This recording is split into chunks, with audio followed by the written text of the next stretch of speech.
सूर्य सा प्रकाश फैला जग में उनका नाम, साधु संग की धारा में चमके श्री राम कृष्ण। श्री रामकृष्ण वचनामृत एपिसोड नंबर 85 क्रमशः परिच्छेद नंबर 47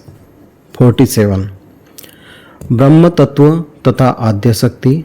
नंबर 1 पंडित पद्मलोचन विद्यासागर।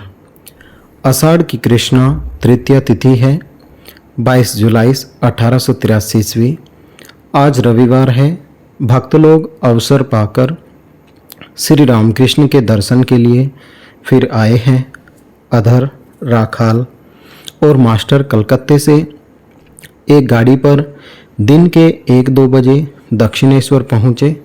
श्री रामकृष्ण भोजन के बाद थोड़ी देर आराम कर चुके हैं। कमरे में मणि, मल्लिक आदि भक्त भी बैठे हैं। श्री रामकृष्ण अपने छोटे तख्त पर उत्तर की ओर मुँह किए बैठे हैं। भक्त लोग जमीन पर, कोई चटाई और कोई आसन पर बैठे हैं। सभी महापुरुष की आनंद मूर्ति को एकटक देख रहे हैं। कमरे के पास ही पश्चिम की ओर गंगा जी दक्षिण वाहिनी होकर बही जा रही है। वर्षा ऋतु के कारण स्रोत बड़ा प्रबल है। मानो गंगा जी सागर संगम पर पहुंचने के लिए बड़ी व्यग्र हों।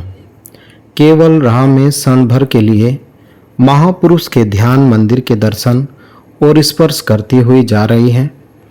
श्री मणिमल्लिक पुराने ब्रह्म भक्त हैं।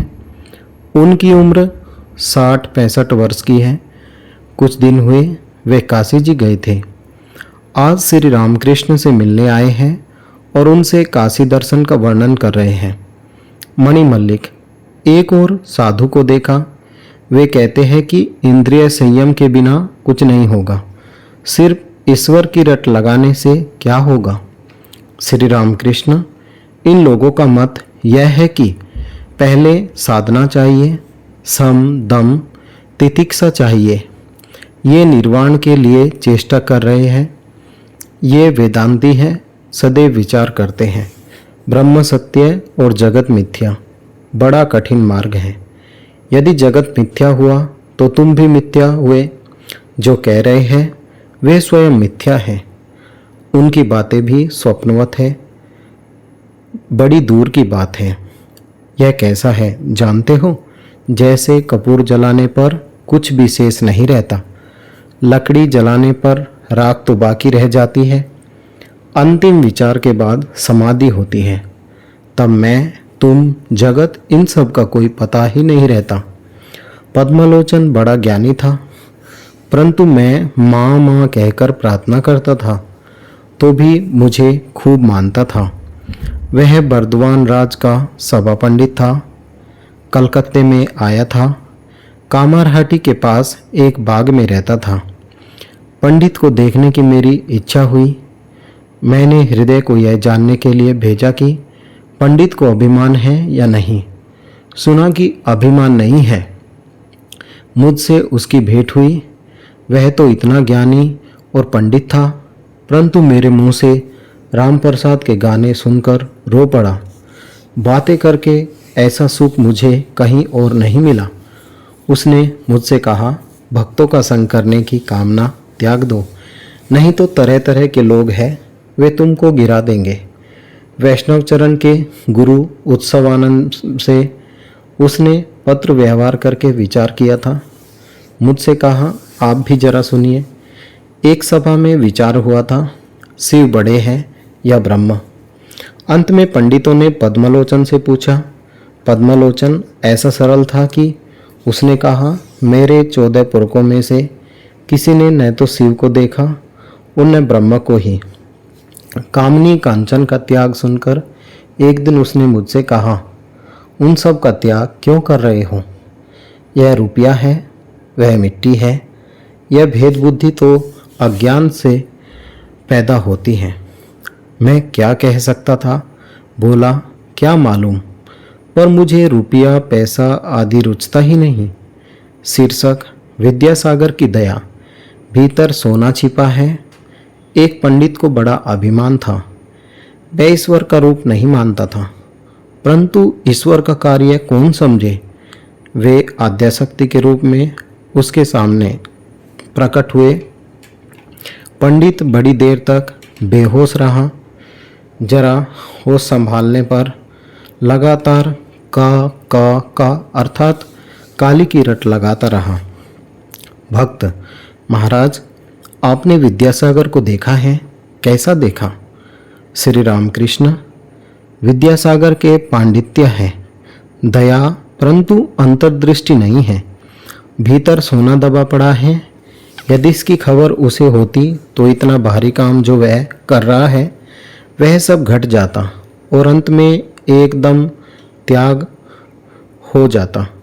भीतर हृदय में ईश्वर है, यह बात जानने पर उन्हीं के ध्यान और चिंतन में मन लग जाता है। किसी किसी को बहुत दिन तक निष्काम कर्म करते करते अंत में वैराग्य होता है और मन उधर मुड़ जाता है, ईश्वर से लग जाता है। जैसा काम ईश्वर विद्यासागर कर रहा है वह बहुत अच्छा है। दया बहुत अच्छी है। दया और माया में बड़ा अंतर है। दया अच्छी है, माया अच्छी नहीं। माया का अर्थ है आत्मियों से प्रेम, अपनी स्त्री, पुत्र, भाई बहन, भतीजा, भांजा, माँ बाप, इन्हीं से प्रेम। दया अर्थात सब प्राणियों से समान प्रेम।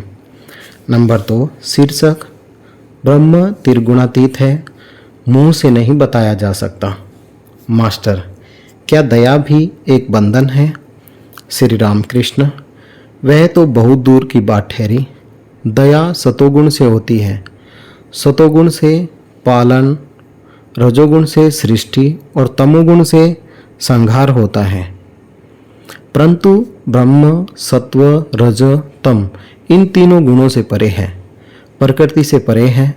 जहाँ यथार्थ तत्व है वहाँ तक गुणों की पहुँच नहीं। जैसे चोर डाकू किसी ठीक जगह पर नहीं जा सकते, वे डरते हैं कि कहीं पकड़े न जाए। सत्व रज तम ये तीनों गुण डाकू है। एक कहानी सुनाता हूँ, सुनो। एक आदमी जंगल की राह से जा रहा था कि 3 डाकुओं ने उसे पकड़ा। उन्होंने उसका सब कुछ छीन लिया। एक डाकू ने कहा, अब इसे जीवित रखने से क्या लाभ। यह कहकर वह तलवार से उसे काटने आया। तब दूसरे डाकू ने कहा, नहीं जी, काटने से क्या होगा, इसके हाथ पैर बांधकर यदि छोड़ दो। वैसा करके डाकू उसे वहीं छोड़कर चले गए। थोड़ी देर बाद उनमें से एक लौट आया और बोला, ओह, तुम्हें चोट लगी, आओ मैं तुम्हारा बंधन खोल देता हूँ। उसे मुक्त कर डाकू ने कहा, आओ मेरे साथ, तुम्हें सड़क पर पहुँचा दूँ। बड़ी देर में सड़क पर पहुँचकर उसने कहा, इस रास्ते से चले जाओ, वह तुम्हारा मकान दिखता है। तब उस आदमी ने डाकू से कहा, भाई आपने बड़ा उपकार किया, अब आप भी चलिए मेरे मकान तक। आइए। डाकू ने कहा, नहीं, मैं वहाँ नहीं आ सकता, पुलिस को खबर लग जाएगी। यह संसार ही जंगल है। इसमें सत्व रज तम ये 3 डाकू रहते हैं। ये जीवों का तत्व ज्ञान छीन लेते हैं। तमोगुण मारना चाहता है, रजोगुण संसार में फंसाता है, पर सतोगुण रज और तम से बचाता है। सत्वगुण का आश्रय लेने पर काम क्रोध आदि तमोगुण से रक्षा होती है। फिर सतोगुण जीवों का संसार बंधन तोड़ देता है। पर सतोगुण भी डाकू है। वह तत्वज्ञान नहीं दे सकता। हाँ, वह जीव को उस परम धाम में जाने की राह तक पहुंचा देता है और कहता है, वह देखो तुम्हारा मकान, वह दिख रहा है। जहाँ ब्रह्म ज्ञान है वहाँ से तत्वगुण भी बहुत दूर है। ब्रह्म क्या है यह मुंह से नहीं बताया जा सकता। जिसे उसका ज्ञान होता है वह फिर खबर नहीं दे सकता। लोग कहते हैं कि काले पानी में जाने पर जहाज फिर नहीं लौटता। आज का पाठ यहीं तक। ओम निरंजनम नित्यमनंतरूपम भक्तानुकंपाधृतविग्रहं वे ईशावतारं परमेशमीड्यं तं रामकृष्णं शिरसा नमामि। जय श्री राम कृष्ण।